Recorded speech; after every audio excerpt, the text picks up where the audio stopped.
Bem, gente, vamos lá. Hoje o dia tá chuvoso. Se vocês quiserem pegar um café, aproveitar esse vídeo, fiquem à vontade.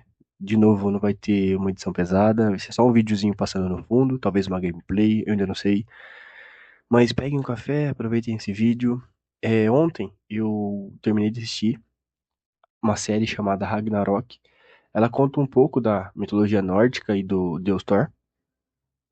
É uma série boa, eu recomendo. Só não gostei muito do final, mas a gente releva isso.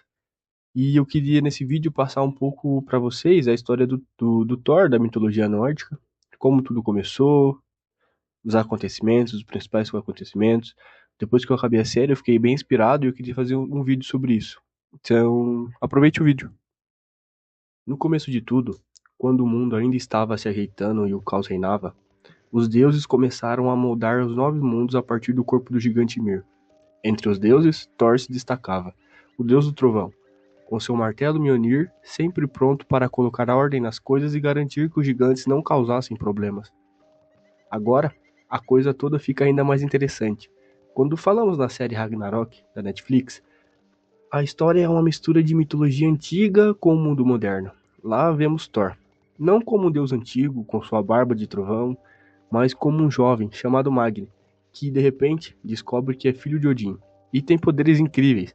O mal, no entanto, se esconde de uma forma mais sutil no mundo moderno. A poderosa família Yutu, que na série representa os gigantes, com uma pegada mais humana e empresarial, mais calma, porque a série tem algo bem mais bacana. Ela mistura o mito com a realidade. E Magni tem que lidar não só com os gigantes de uma maneira super atual, mas também com o fato de que a batalha para impedir o Ragnarok está acontecendo. Ou seja, o Ragnarok não é mais uma história antiga. Ele está vivo, ele está vivendo isso agora. E o futuro de todos depende de como os filhos de Odin e Loki vão lidar com essa nova versão do Apocalipse. E na jornada de Thor, na mitologia, o Thor sempre foi o protetor. Ele batalhava contra os gigantes no gelo, enfrentava os monstros e não pensava duas vezes antes de usar o Mjolnir. Ele era a mão de ferro de Odin, o herói imbatível, mas na série Ragnarok as coisas são bem mais complicadas. Magni, o jovem que agora tem poderes de Thor, não é tão direto e simplista quanto o Thor original. Ele não carrega o martelo de forma descomplicada. Na verdade, ele luta com questões internas, dúvidas sobre seu destino e o que isso significa em um mundo onde a humanidade já esqueceu da mitologia. Na série, Magni precisa descobrir o que realmente ele é. Ele não só tem que lidar com as forças do mal, representadas pela família Yutu, mas também com o fato de que, assim como Thor, ele tem uma missão de proteger o mundo, mas de uma maneira muito mais humana e atual. Ele simplesmente não pode sair batendo em tudo que se move como os deuses das antigas histórias. Como todo mundo sabe, Thor era o deus do trovão, e ele possuía o Mjolnir. Era um martelo que era mais que uma arma, era um símbolo de força, coragem e sacrifício. Mas como na série Ragnarok, o martelo não era simplesmente um objeto, era um peso, era um fardo. O Thor sabia disso, e ele carregava o destino não só dos deuses, mas também dos mortais. O martelo estava conectado ao seu destino, e como a profecia dizia, um dia ele teria que abdicar dele para salvar o mundo. E aí, se pegarmos o Magni, o jovem Thor da série, ele ainda está nessa jornada. Ele tem os poderes, ele sabe da missão, mas ele ainda não entende o todo. Ele é como um Thor jovem tentando encontrar seu caminho sem um martelo, mas com a responsabilidade de salvar o mundo. A série traz essa dúvida constante. O Ragnarok ainda é algo inevitável? A batalha entre os deuses gigantes vai ser mais útil, mais escondida, ou será um combate direto e violento? A grande diferença entre a mitologia e a série é que os deuses não são apenas seres poderosos, mas pessoas com dilemas humanos.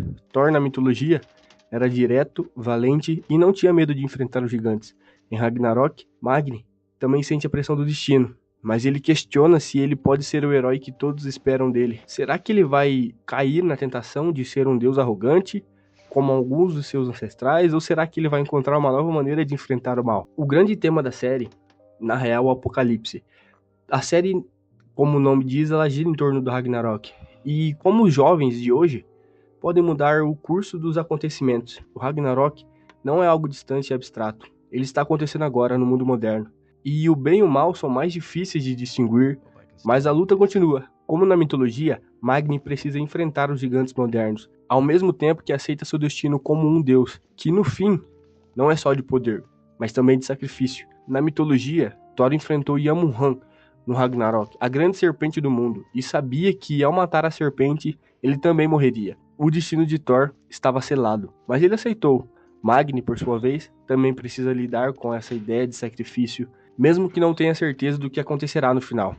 Enquanto Thor da mitologia era uma força imbatível com um martelo e com um propósito claro, Magni é mais como um herói moderno. Ele tem que lidar com suas inseguranças, suas dúvidas e o peso de ser o último bastião contra o mal. Mas uma coisa é certa, ele não está sozinho. A luta contra os gigantes, seja na mitologia ou na série, é uma luta de todos nós, de como enfrentamos nossos medos, nossas escolhas e nosso destino. O martelo pode ter sido perdido, mas o espírito de Thor, seja como o deus do trovão ou como um jovem descobrindo sua força, continua vivo.